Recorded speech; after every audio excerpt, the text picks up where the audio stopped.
আল্লাহ মালাকুল মাউত কে বলবেন, মালাকুল মাউত কি অবস্থা? বলবে সব শেষ।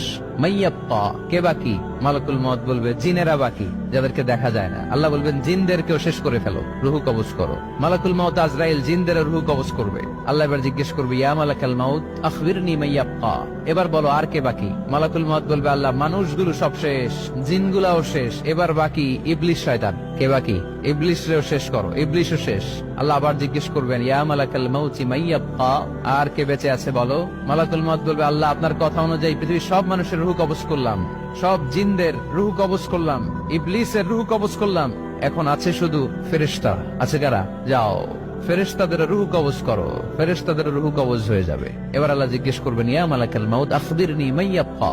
মালাকুল মাউত বলবে, আল্লাহ আপনার কথা মতো ধরে ধরে সব শেষ, ফেরেশতাও শেষ, 4 জন ছাড়া। কয়জন ছাড়া? জোরে বলেন, কয়জন ছাড়া? ইসরাফিল, জিব্রাইল, মিকাইল, আজরাইল।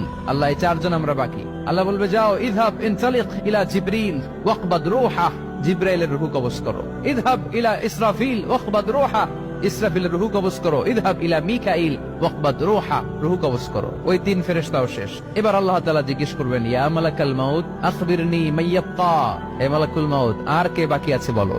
মালাকুল মাউত বলবে, আল্লাহ আপনার কথা মতো মানুষগুলো শেষ, জিনগুলো শেষ, ইবলিস শেষ, আমার বাকি 3 ভাই ইসরাফিল, মিকাইল, জিব্রাইলও শেষ, শুধু আমি, শুধু আমি। আল্লাহ বলবেন, কেউ নাই? মালাকুল মাউত বলবে, না আল্লাহ কেউ নাই। এবার আল্লাহ তাআলা বলবেন, মালাকুল মাউত তুমি তো সবাই রে মারছো, এবার তুমি মরো, এবার তুমি মরো, তুমি মরো। শোনার সাথে সাথে মালাকুল মাউতের কাঁপুনি ছুটে যাবে, খিঁচুনি এসে যাবে ভয়ে। আল্লাহ বলবেন, কাঁপুনি দিয়ে তো লাভ নাই, কারণ কুল্লু নাফসিন যায়িকাতুল। রব্বুল আলামিন বলবেন, মালাকুল মাউত কেঁদো না, এটাই দুনিয়ার বিধান, আমি আল্লাহর দেয়া বিধান, এটাই জন্মালেই মরতে হয়। যাও জান্নাত জাহান্নামের মাঝখানে একটা জায়গা আছে, জায়গাটার নাম হলো আরাফ।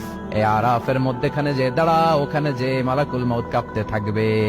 মালাকুল মাউত বলবে, আল্লাহ সৃষ্টির শুরুতে যদি জানতাম, সৃষ্টির শুরুতে যদি জানতাম সবাইকে মৃত্যুদান করার পরে, রূহ কবজ করার পরে আমাকেও মরতে হবে, তাহলে এই কঠিন দায়িত্বের ব্যাপারে আপনার কাছে ক্ষমা চাইতাম।